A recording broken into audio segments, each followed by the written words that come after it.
Okay, Alexander, let's talk about what's going on at the southern border of the U.S. and the Biden White House, their immigration policy or their lack of an immigration policy. We have what's amounting to a disaster on the southern border. That's the way it looks, at least. So what's your take on what's happening with the U.S. and the Biden White House and their immigration stance? I mean, first of all, we've got to just mention what actually is going on. I mean, Donald Trump, as we know, had very strong views about immigration. They were popular views, by the way. They were one of the things that got him elected in 2016. He was committed to building his wall. He built large stretches of the wall. He faced consistent opposition from the Democrats and only very lukewarm support from congressional Republicans, which made it very difficult for him to finish it. But he did, to a very real and great extent, manage to slow down this movement of people across the border. And also, he took a strong line with illegal immigration inside the United States, people who'd come in. I mean, he was making it perfectly clear that he was not someone who liked that or wanted to see that or felt that people should enter the United States illegally and unlawfully. The Biden people come along, the Democrats. They campaigned during the election for a reversal of Trump's policies. They talk endlessly about Trump's policies being, in some conceivable way or respect, a violation of human rights. They show us films of families being separated and children being held, which, of course, some of them embarrassingly actually date from the Obama administration. But anyway, they mount this sustained campaign against Donald Trump for his policies. And then, of course, they become the new administration. And what they rapidly do, is they dismantle all the things that Donald Trump did. So they stop building the wall. To the extent that one can work things out, it looks as if they might even be thinking of dismantling that part of the wall which is already in place. They then announce or canvass plans for a across-the-board amnesty on illegal migrants who've entered the United States. That, of course, both of these steps then lead, utterly predictably, to a vast surge of people moving towards the US border.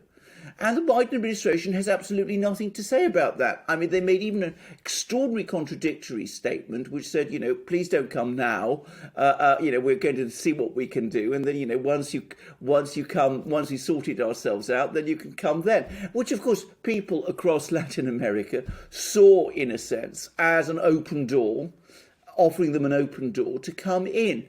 And on top of that, the people who are there on the border trying to administer such border controls as the United States still has left are getting contradictory signals from Washington. They're not sure what they should be doing. They're worried that if they take strong action, they could be blamed and criticised and punished for it. And as a result, they give every impression of being demoralised and of letting this whole thing slip out of control. So we are getting major movements of people. I mean, when I say major movements, we're talking about tens of thousands, hundreds of thousands of people crossing the border.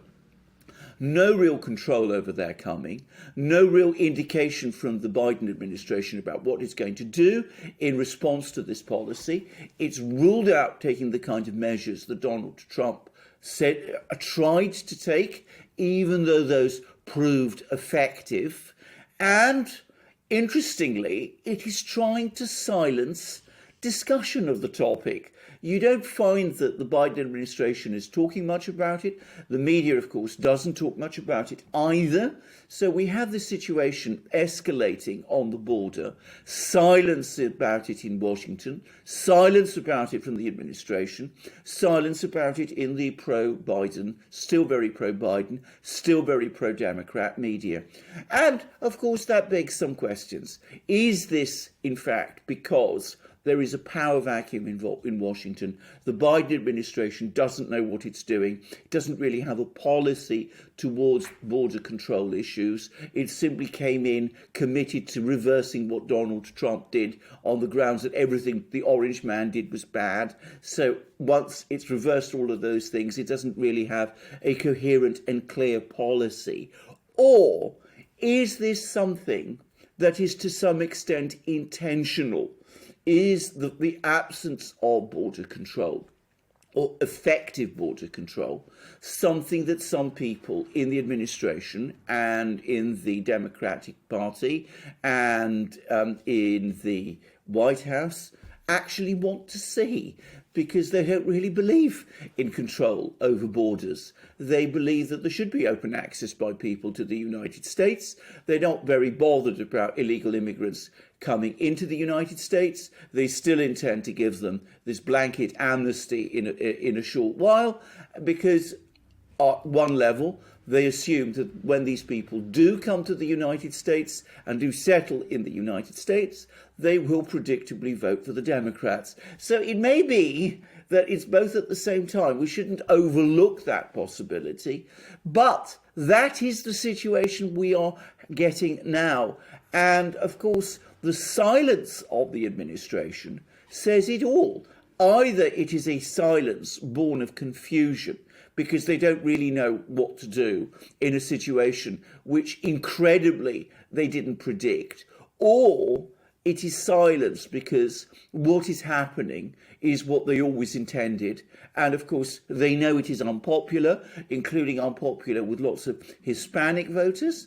And so they prefer not to talk about it, but simply to let it happen. But regardless of which it is, that is the situation we have. And regardless of which it is urgent, absolutely vital, that this topic become discussed and talked about so that the people of the United States can have an idea of what their government is doing and either support it or oppose it as they wish. Yeah, we have a big mess with Biden's immigration policy, if you even want to call it that. We also have some states, Montana and Florida, on a separate suit, but it's pretty much the same suit, and they're all going after the Biden White House, basically to stop the 100-day moratorium on deportations that were issued by the Biden administration. So I mean, I think what you said, it's kind of all of those things as to why there's such a big mess. I think it's, the Republicans and the Democrats probably prefer it to be a mess on the southern border for various different reasons. The Republicans for corporate reasons, let's put it that way. The Democrats for election reasons and corporate reasons, let's put it that way. They probably prefer that things get out of hand on the southern border. And I think the southern border was one of the things that they disliked about Trump, in that he put some order to the border. But Biden's, the fact that he doesn't know what the hell's going on is I think that was baked in the cake when they put Biden in office, and that's how they wanted it. I can't think of any other reason why this is going on. I hear something like 1,000 people now are being detained crossing the border. I don't know if that number's correct, but I mean, it's just getting to the point of it just can't be managed anymore. No, I agree. And I have to say, I think this attempt, which is ongoing, to try to suppress discussion of this story, isn't going to survive very long. And of course, the court cases, if they do nothing else, will hopefully flush out what the Biden administration's policies are. Because the effect of all these states bringing court cases, is that the Biden administration has to defend itself. It has to come up to the courts, even if it invites the courts to dismiss these lawsuits, to give a reason to the court why it should do so, and that hopefully and logically should provide an explanation of what it's actually doing. Now, I have to say, I understand that this policy, if it is a policy of letting people pour across the border and settle in the United States without any effective border controls, if that is indeed the policy, I can understand why that might suit some people. I can also understand why there are some people in the Democrat Party who might be sincerely, ideologically committed to that, because fundamentally they don't like borders and they don't like sovereign states, and they feel that that sort of thing ought to be undermined, and they've got all sorts of other issues of identity and all the rest, which make them feel that sort of way. But I'm going to make a prediction. Most Americans don't think like that. Most Americans, and I'm not just talking about, the people that are talked about, the kind of people who vote in Wisconsin, the old American working class. I'm also talking about ethnic voters, Hispanic voters, people like that. They don't like unrestricted and unrestrained immigration into the United States either. It depresses wages, or so they will feel. It depresses living standards, and it is disruptive. And of course, every country that I know of has some sort of immigration and border controls. The United States acting without them would be a unique experiment. It would be something that has never happened, to my knowledge, in any other country, at least in the modern world, before. And I can't imagine that it would have any good political outcome or a good economic outcome either. Bear in mind all these thousands of people who are crossing the border into the United States. Many of them probably lack the skills and the knowledge to integrate quickly or effectively in US society. Integration is a process that takes time. It requires very hard work from all the kind of people, the social workers, the administrators, the managers, the school teachers, those sort of people. If you have endless numbers of people just pouring in, the people who are carrying out that work on the ground are going to get flooded. They're going to get submerged in the flood, and they won't be able to cope with it. And of course, the other countries which are going to lose as a result of all of this are the countries in Latin America, which are going to lose many of their most active and entrepreneurial citizens who are flooding north into the United States. So this is a misconceived policy at multiple levels. And I very much hope that the court cases provide some clarity to what the Biden administration is doing. But I also predict that long before the Democrats reap any electoral dividends from this, by getting these people to start voting for the Democrats, they will start to incur far greater electoral losses as opinion within the United States, amongst people in the United States, stiffens against a policy which seems, as I said, on the face of it, to be a reckless experiment which has never been tried in any other country before. I mean, the point of being progressive and the point of globalism is to go through with this experiment. So I think like for Democrats that are living in New York or San Francisco or the AOC type, and I think you're talking about 50% of America. I mean, this is a significant part of the population is actually pulling for this type of immigration policy or lack of immigration policy. This is what it means to be progressive. This is what it means to be globalist. This migration, whether it's in the US or whether it's in Europe, this is the great experiment that's going to bring about the great utopia. So I don't know if it's going to get that much resistance from American public, or at least half of the American public is going to be fully on board. The mainstream media is not going to cover any of the bad things that go on. That's for sure. And then what about like are the entrepreneurs, or are they really going to be crossing the border? Or are they going to stay in their countries? Or I would imagine that these are the type of people that go through immigration via a legal route, go through the proper process. My point on all this, I think that this whole thing is, Biden mishandling all of this is by design. Yes. Well, as I said, I think some people in the administration and in the larger Democrat Party probably are not, let's put it like this, they're not only not sorry about the fact that people are crossing the border in large numbers, they probably welcome it. And undoubtedly, there are many people in the United States who welcome it also. I doubt, however, that it is 50%. And I'll say simply why. If it was, if the administration felt confident that this policy had large-scale support and this was what it was doing intentionally, then I don't see why it wouldn't straightforwardly admit the fact. So the fact that it's done in this way, without any appearance of actually positive decision or positive action, suggests to me that the administration and the leadership of the Democrat Party know that, yes, there is some support for this in the country, but it's not the majority or 50% or anything close. Anyway, we will have to see what happens. But regardless of that, one thing I do want to see is some explanation from the Biden administration of what its actual policy is. What is it going to do? Is it going to reinforce border controls?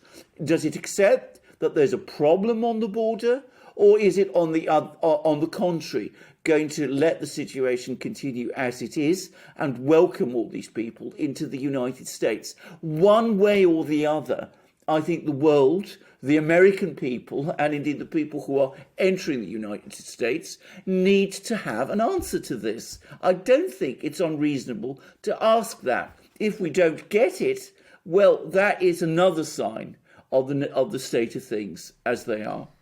I agree with you. Unfortunately, if you start asking for these things, you get deplatformed and censored, and you get labeled a xenophobe and a racist and this and that. I mean, they've made it impossible to even have a rational discussion about these things. And the mainstream media and big tech, they're so in the tank for, I don't even know, I have such a hard time even calling it the Biden White House, this power vacuum, which is once again, just seems like it's by design. They're so in the tank for this power vacuum that, you know, how are you going to talk about this? How are you going to get to an understanding of this policy when, you know, they just shut down all avenues of communication? Well, indeed, but that in a sense is another issue. We can have a debate about the policy, or perhaps not, as the case may be. But before we even do that, we need to know what the policy is. I will say this: if we have no explanation from the administration of what that policy is, then inevitably and unavoidably, the impression of an administration that has no real policy, that is actually making things up as it goes along, that is, in a sense, exactly what you said, functioning in a state of power vacuum, that impression will grow. I don't think it's unreasonable to ask, what is your policy? How do you see this thing going forward?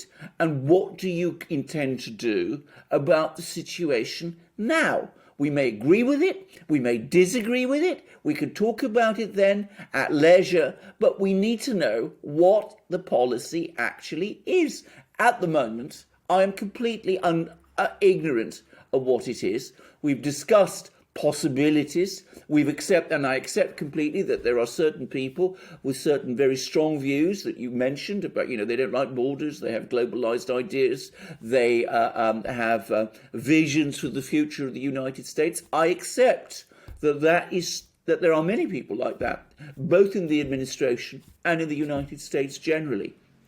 But is the wishes of these people the same as the policy of the current government of the United States?